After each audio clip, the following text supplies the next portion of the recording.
Yep, I have to fix it.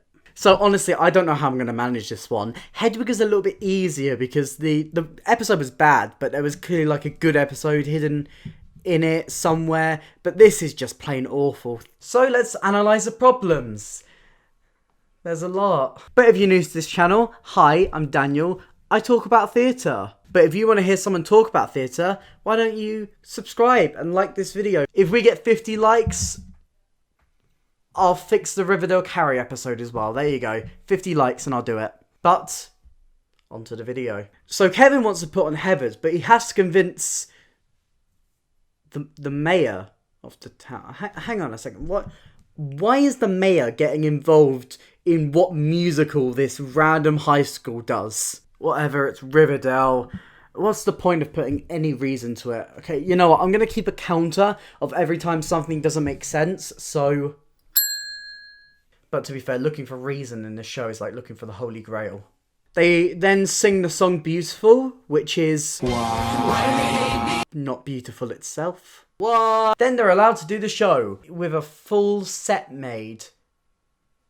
Have the writers seen a musical? Or are they like the UK government and they think that you can put on a show in a week? Or are you seriously telling me that the students built the set before they even got the school board to sign off on it? And it's not like they've been rehearsing, because the very next scene is them all introducing who they're playing, and him introducing the choreographer and the co-director, who is literally the worst character in TV history. And fun fact, the choreographer is Heather Chandler's ex. And that leads us into another very bad moment. Does anyone have a chainsaw? Because what the... So Colt co-director gives them a therapy session, and then the Heathers get called to rehearse and set their dance to Candy Store because the costumes are ready. And then Cheryl Chandler just decides that she's going to choreograph it herself, and the director just lets her. And at this point, I think we need to talk about the references, because then we get another one of the worst lines when Betty asks the Colt co-director why she's doing this, and she says, and I quote, to have big fun. It really feels like the people who wrote this hadn't seen Heathers, and they've seen like 5 clips, and then decided that that's going to be their musical, and they're writing the entire episode based on those 5 clips. And these, like, references to, like, the jokes in the original just aren't funny and don't even work in context. So Colt Girl decides to have a party and tells everyone to come in their costumes, even though the show is, like, they've only just started rehearsing it. And for some reason, the director has a costume. From there, the episode just takes you through random drama of the week, stretching it out for a painful 45 minutes. There's like 2 extra subplots, one that is completely disconnected to the entire thing, and it's just Jughead and Betty trying to, you know, find his drug-dealing mum.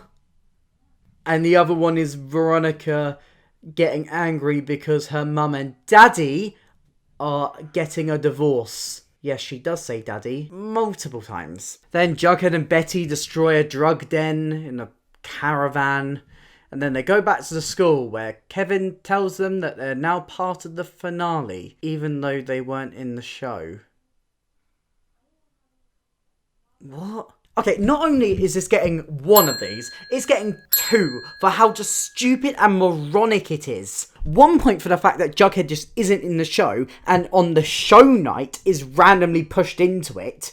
And 2 for the fact that they make it a statement piece, like this is f***ing Spring Awakening or something. But then don't change any of the lyrics, so they still just randomly sing out to the audience, Martha, are you free tonight? Even though they didn't put Martha into the show, because they don't have any slightly chubby people in the Riverdale cast to play Martha. I'm just... In conclusion, the writing is awful. I'm just giving it 1 of these for just everything it did. But that's not the only problem this has. Choreography. This looks like a 5-year-old choreographed it. When has doing this and running in a little circle ever been choreography? There's no like purpose or feeling behind it. They're just slightly swaying. And to add insult to injury, they decide to just randomly throw in sound effects every 5 minutes to make this more effective. Here are some examples of how this made it more effective.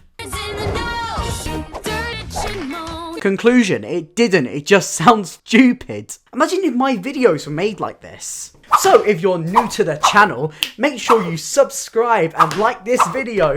The only plus to the choreography is I can 100% believe this is what 16-year-olds would choreograph and think looks edgy and cool. The Heathers episode suffers with the same problem that the Hedwig episode did. The songs just don't fit. But this one is worse for one specific reason. Heathers is much harder to sing than Hedwig. The worst ones, the most insulting ones, are the Wise in Beautiful and Jughead's verse in 17, which I thought I would recreate for you. If you could let me in, I could be good with you. People hurt us. And to be perfectly honest, I thought I sounded better. And also, the people who can sing, the people who are like okay at singing, the auto-tune just ruins all their vocals anyway.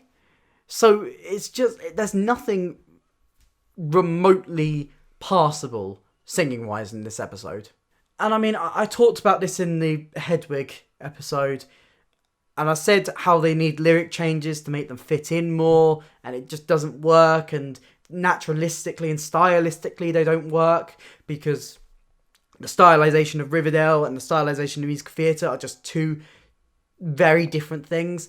But the thing that makes the Heathers one worse is the censorship. Because in the same episode where people have sex, there's loads of drug references, there's loads of violence, they can't say the word balls. And let's be real, the only reason that all of these songs are in here is to sell the Riverdale Heathers cast album.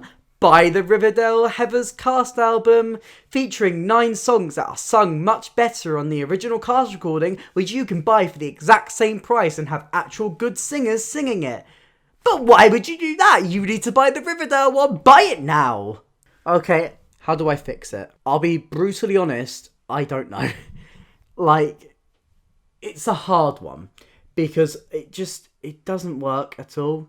But I think if you really wanted to do Heathers, all of these episodes are pegged as specials. So just like, as I said with the Hedwig episode, why don't you just make them specials?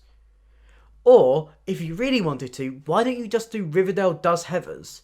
Just cast the characters in Heathers and do like an hour-long version of it. You get the exact same soundtrack, you get musical theatre fans coming to watch it, and it's more accessible.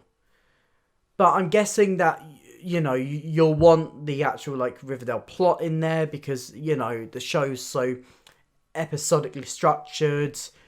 So, I'll give it my best shot. Here is my version of Riverdale Heathers. Hi, Editor Daniel here.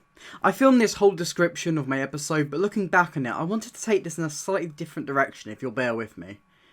There's no way to be able to produce a good version of this.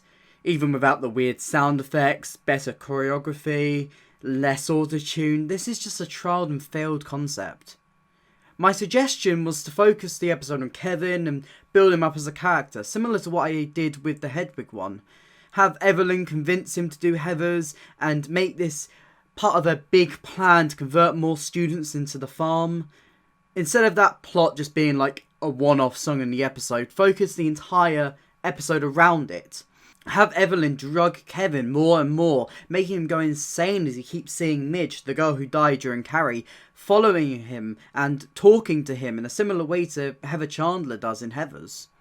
Because the only way to make this work is not just to incorporate the songs into the episode, it's to incorporate Heather's plot beats and themes and ideas, making it more of a tribute to the show and the film. This could include the dead girl, as previously mentioned, but also locations. Maybe Kevin, Jughead, Betty and Veronica can all team up before the show starts and fight Evelyn. a beat that could reflect the final mallet fight between Veronica and JD. Have this take place in the boiler room. Have some scenes set in 7-Eleven.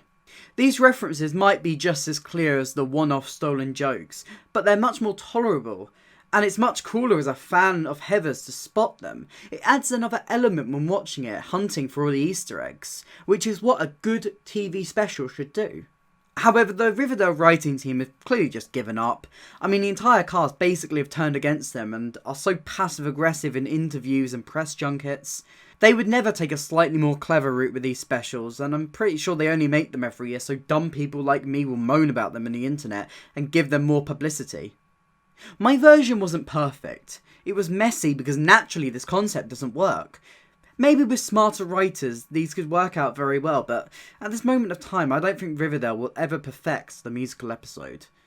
Back to past me to end out this video. Thank you for watching. I'm having a breakdown. If you enjoyed this video, please hit that subscribe button. If we hit 50 likes as well, I will watch the Carrie episode. Oh god. Oh, I can't even stand thinking about this. Here's some previous videos. I've been Dan Talks Theatre. Bye. Why?